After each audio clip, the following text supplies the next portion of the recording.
There's no greater tragedy than for a parent to lose a child. My next guest knows this all too well. Back in April, a simple daddy-daughter trip to a Chicago McDonald's turned tragic when the car they were riding in was riddled by more than 50 bullets, claiming the life of 7-year-old Jontae Adams. Her death rocked the city of Chicago, with many on social media blaming her dad, Chicago rapper Jontae Adams, for her death. And here to share their story is Jontae Adams and his father, Johnny. Jontae, listen, little brother, sorry for your loss. I mean, no parent wants to bury a child. I can't imagine this. Most people can't. And so, can you tell me about your daughter and what happened that day? First, my daughter, her name is Jontae Adams. She's a very energetic girl. She loves TikToks and make a TikTok video and stuff. So on April 18th, I had got a text from her asking me to come get her and take her to McDonald's. So when I left out the crib, I went to go get her. She was telling me everything that her cousins wanted, her brothers wanted. She gave me a whole list of stuff to get for them. So this wasn't even in the plan. She's like, man, my sister didn't want this. So I go to McDonald's, so by the time we pull in the McDonald's drive-thru, now we arguing about, we debating about the aux cord is music she want to listen to. Yeah. And she trying to play it off my phone, and I'm getting irritated, just plug your phone up, baby. You got a whole phone. Yeah. So in the midst of her putting the aux cord in and us pulling to to order, the car head came in and started shooting. They shot her side, the passenger side up 30 times. They got out, they got back in the car. They seen that I crashed. They got back out the car, and they shot again, which led to my baby passing. She was hit 6 times. I was hit once in the back and the spine. So, Johnny, now you're his dad. Okay, what was your reaction when your son called to tell you that your granddaughter was gone? My immediate reaction when I got the call was like a shock, and it hurt. Because at first I didn't get the information that my grandbaby had passed. I just thought that my son had got shot. When I'm getting closer, I get another phone call and say, your grandbaby, is the granddaughter. She didn't make it.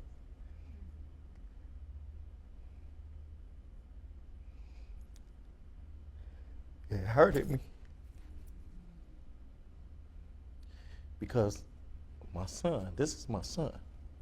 Yes, that's my grandchild, but that's my son's baby. It's no greater love. We all talk about how, the grandbabies always love their grandparents. And, we treat them just so good, Yeah. And just to hear those voices of granddaddy, and for me to know that wasn't gonna be no more, it shook me to a point that I said, something has to be done. Something has to change. We have to change the narrative. And I was thinking about my son, and I was like, hey, he has to change his lifestyle. God's not gonna continue to give you opportunity after opportunity to get the thing right.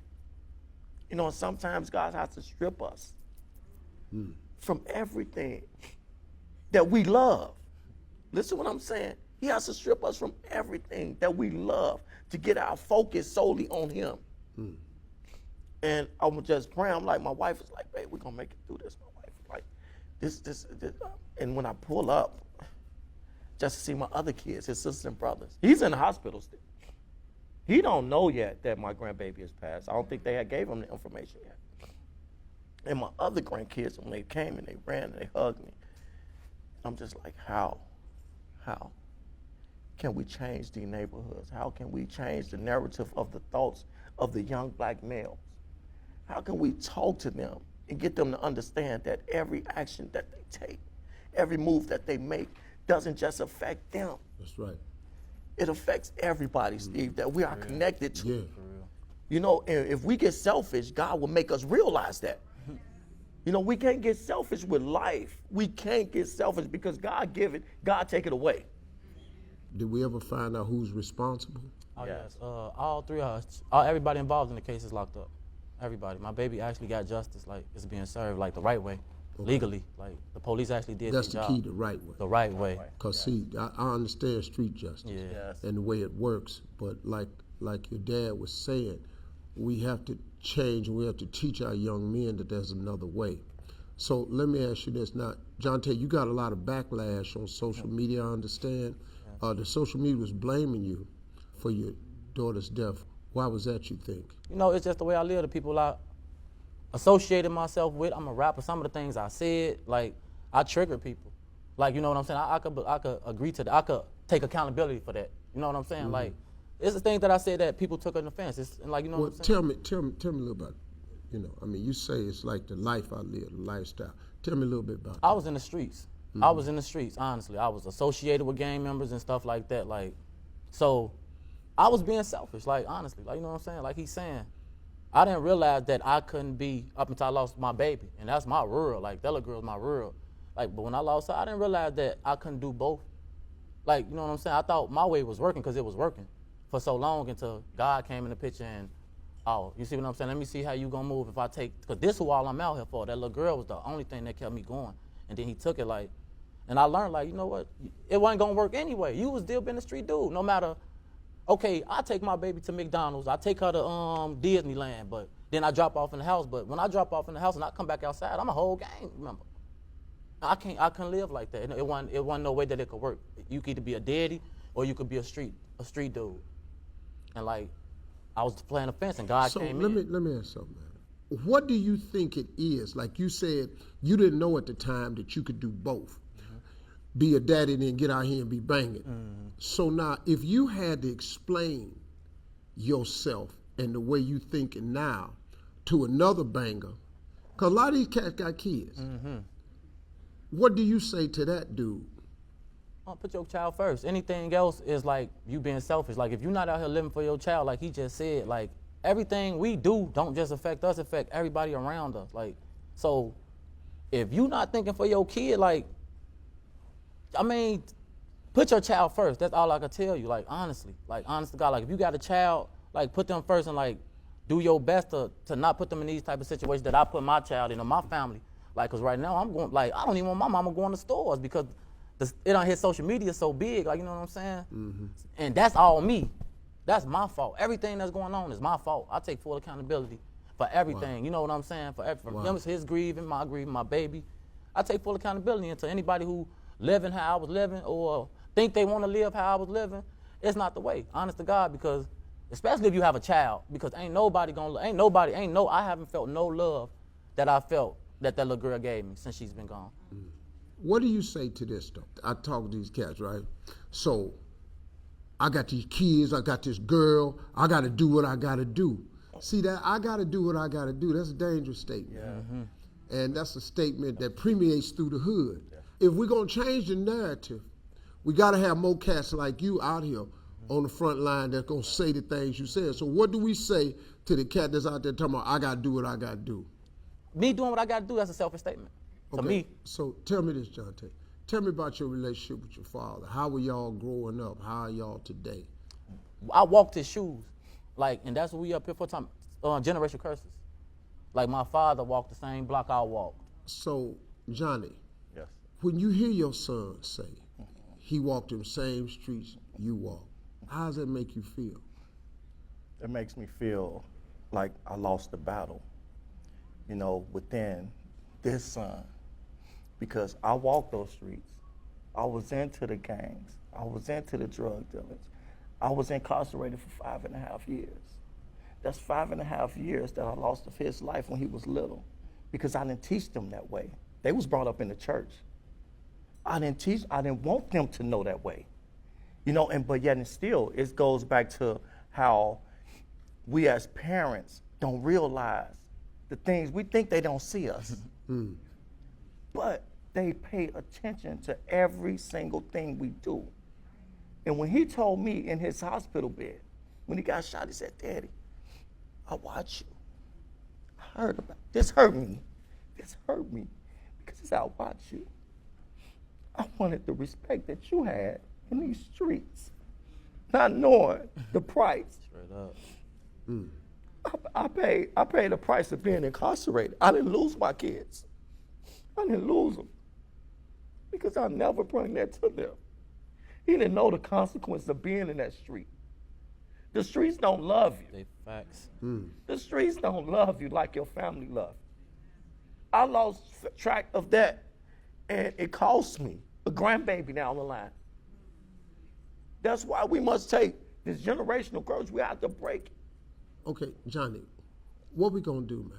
Cause see, we gotta have a plan of action here. That's right. Steve, Mr. Harvey.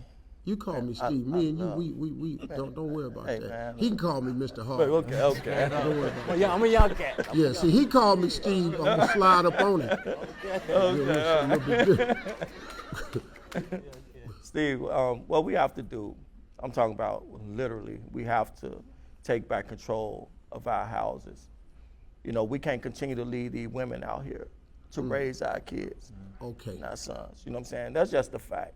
We let the women raise their kids while we go out and play around. And that's where we lose in that. We losing the battle, people. We losing the battle. We losing too many young people because the men refuse to stand up and take responsibility for their actions. It's all about taking responsibility. I take full responsibility for everything that I've done. I ask God for repentance. I ask him for forgiveness every single day. And he still remind me, Johnny, I forgave you of that. Stop beating yourself up for that. All you can do is keep on going forward and show them the way. Right.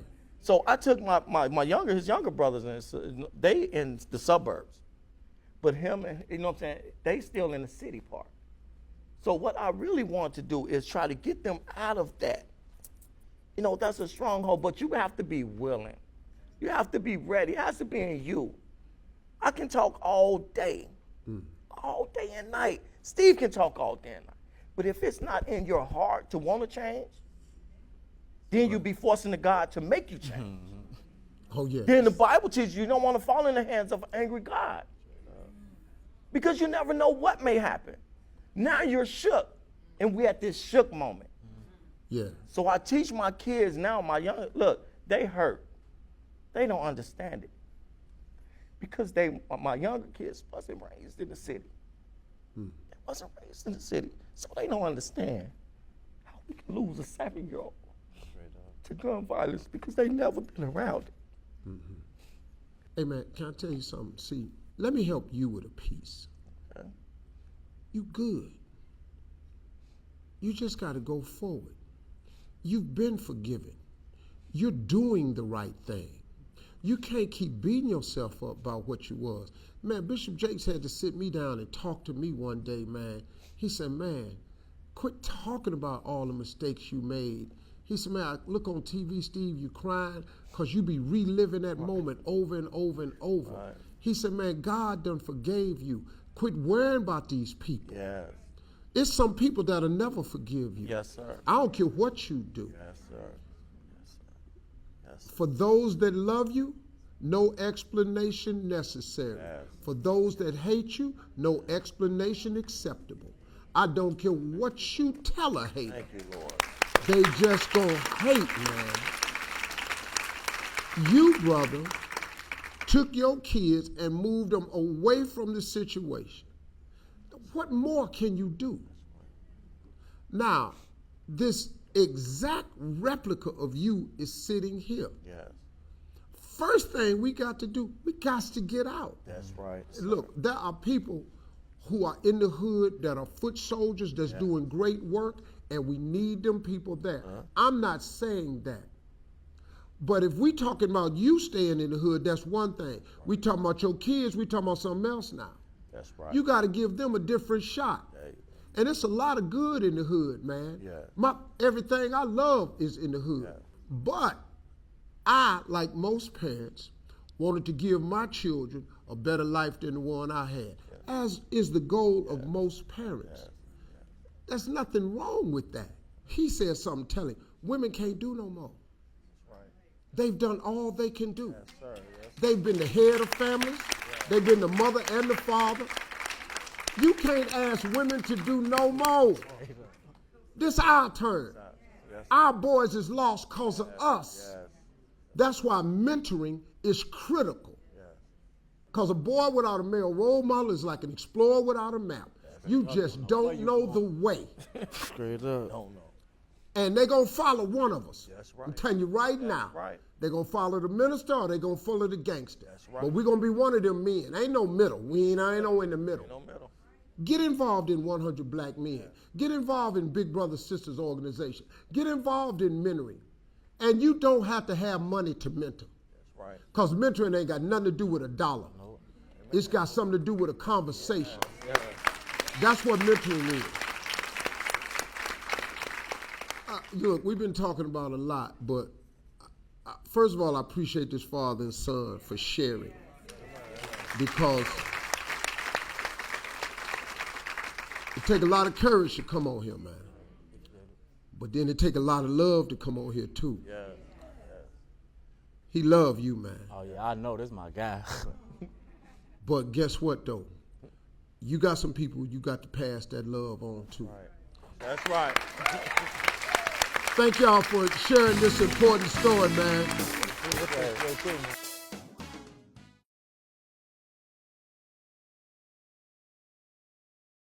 Hey, you made it to the end of this video. I got a lot more that you're gonna enjoy, so just click to watch the next one. And make sure you subscribe to always know what's happening.